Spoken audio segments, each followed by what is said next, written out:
This year, 5 teachers were invited on board NASA's P-3B aircraft to fly at 500 meters above the glaciers of Greenland with Operation IceBridge, a 6-year mission to study Arctic and Antarctic ice. 2 teachers from Greenland, 2 from Denmark, and 1 from the US were given the opportunity to see polar research firsthand and then take that experience back to their classrooms. First impressions, of course the views. Everywhere you looked, just these spectacular views. A terrain that is very foreign. I grew up in northwestern Pennsylvania, and of course I've seen snow before, but never the glacial terrain that you see on one of these flights. Being an IceBridge flight, first you get the surprise that you're allowed to do a lot of things. We're allowed to go around and look at all the researchers' work. We're allowed to talk to them. We're even allowed to go out in the cockpit as long as we don't bother anyone too much.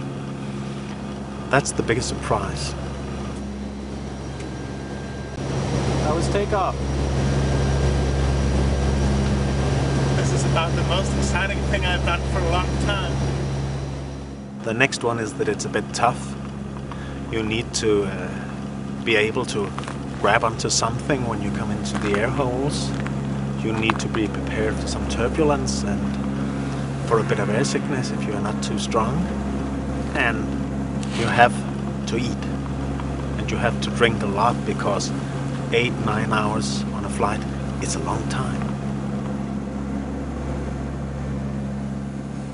I might say it's an incredible experience to see the ice from above and the mountains and flying with these incredible pilots, going very low over the glaciers, going very close to the mountains. So that has been a fantastic experience to see how such professional people can do their work, and talking to the scientists and feel their enthusiasm towards these subjects.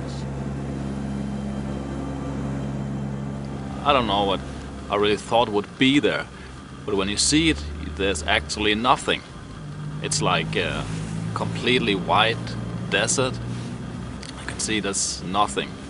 No life, no tree, no animal, nothing. Just flat ice.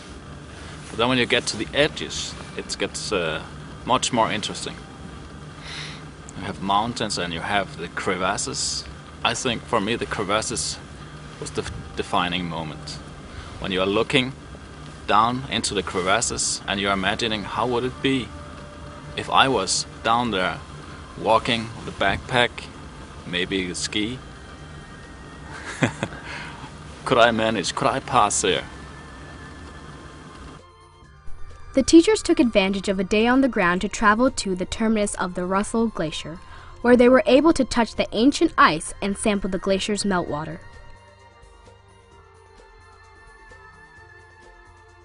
While the teachers stayed back a safe distance from the glacier's calving front, 2 hikers from a different group provided a sense of scale as they got dangerously close to the wall of ice.